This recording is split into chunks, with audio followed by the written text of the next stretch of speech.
आओ मैं बोध कराता हूँ जयद्रथ घटोत्कच तथा गुरु द्रोण के वध की कथा तुम्हें सुनाता हूँ।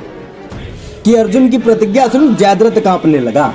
कि अर्जुन की प्रतिज्ञा सुन जयद्रथ कांपने लगा। द्रोणाचार्य ने उसे आश्वासन दिया कि वे ऐसा व्यू बनाएंगे कि अर्जुन जयद्रथ को देख ना सकेगा। कि अर्जुन जयद्रथ को देख ना सकेगा। वह स्वयं अर्जुन से लड़ते रहेंगे और व्यू के द्वार पर संध्या तक स्वयं खड़े रहेंगे। कि व्यू के द्वार पर स्वयं संध्या तक खड़े रहेंगे।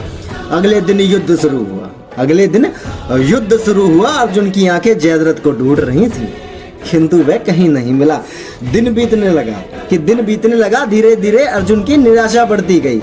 यह देखकर श्री कृष्ण बोले, पार्थ समय बीत रहा है और कौरव सेना ने जयद्रथ को रक्षा कवच में घेर रखा है। अतः तुम शीघ्रता से कौरव सेना का संहार करो, अपने लक्ष्य की ओर बढ़ो। यह सुनकर अर्जुन का उत्साह बढ़ा। वह पूरे जोश से लड़ने लगा। लेकिन जयद्रथ तक पहुंचना मुश्किल था। संध्या होने वाली थी। तब श्री कृष्ण ने माया जाल फैला दी। इसके फलस्वरूप सूर्य बादल में छिप गया। संध्या का भ्रम उत्पन्न हो गया। कि संध्या का भ्रम उत्पन्न हो गया। संध्या हो गई और अब अर्जुन को प्रतिज्ञावश आत्मदाह करना होगा। यह सोचकर जयद्रथ और दुर्योधन प्रसन्नता से उछलने लगे। अर्जुन को आत्महत्या करते देखने के लिए जयद्रथ कौरव सेना के आगे अटसा करने लगा।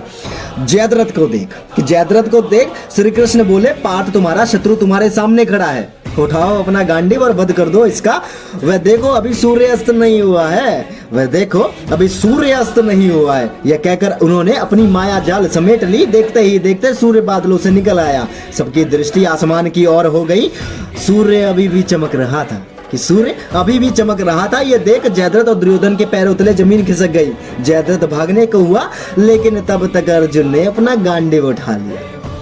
तभी श्री कृष्ण चेतावनी देते हुए बोले, हे अर्जुन, जयद्रथ के पिता ने इसे वरदान दिया है कि इसका जो मस्तक जमीन पर गिराएगा उसका मस्तक भी 100 टुकड़ों में विभाजित हो जाएगा। इसीलिए यदि इसका सिर जमीन पर गिरा तो तुम्हारे सिर के भी 100 टुकड़े हो जाएंगे।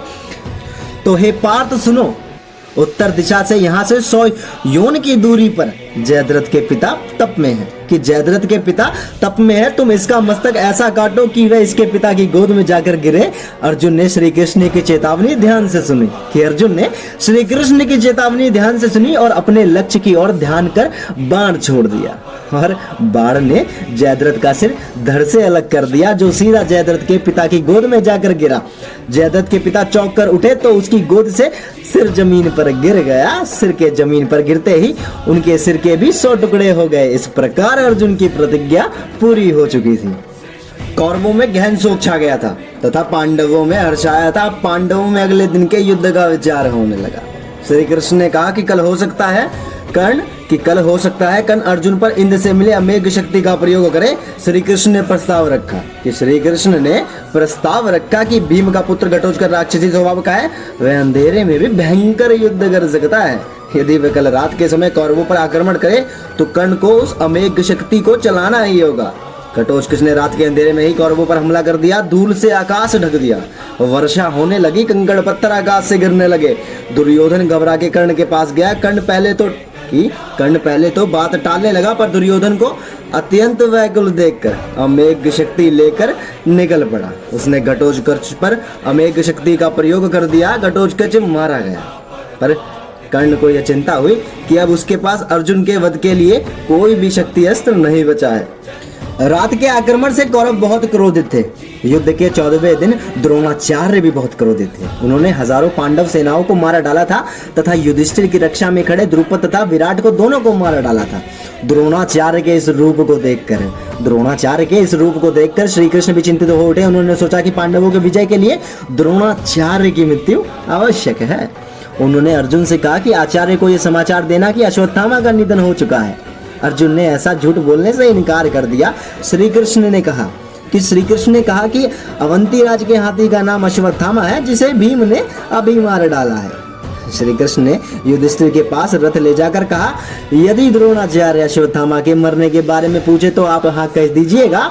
तभी चारों ओर से शोर मच गया कि अश्वत्थामा मारा गया। द्रोणाचार्य ने युधिष्ठिर से पूछा कि द्रोणाचार्य ने युधिष्ठिर से सत्य पूछा, क्योंकि वह जानते थे कि युधिष्ठिर असत्य नहीं कहते हैं। युधिष्ठिर ने कहा कि हाँ आचार्य, अश्वत्थामा मारा गया किंतु नर नहीं कुंज। युधिष्ठिर द्वारा नर नहीं कुंज कहने के पूर्व श्री कृष्ण ने इतने जोर से शंख बजाया कि द्रोणाचार्य आगे के शब्द नहीं सुन सके। उन्होंने अस्त्र शस्त्र फेंक दिया तथा रथ पर ही ध्यान मग्न होकर बैठ गए। तभी द्रुपद पुत्र धृष्टद्युम्न ने खड्ग से द्रोणाचार्य का सिर काट दिया।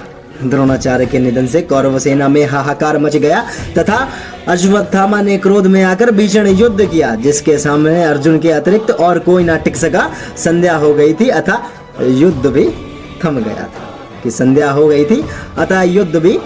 गया था।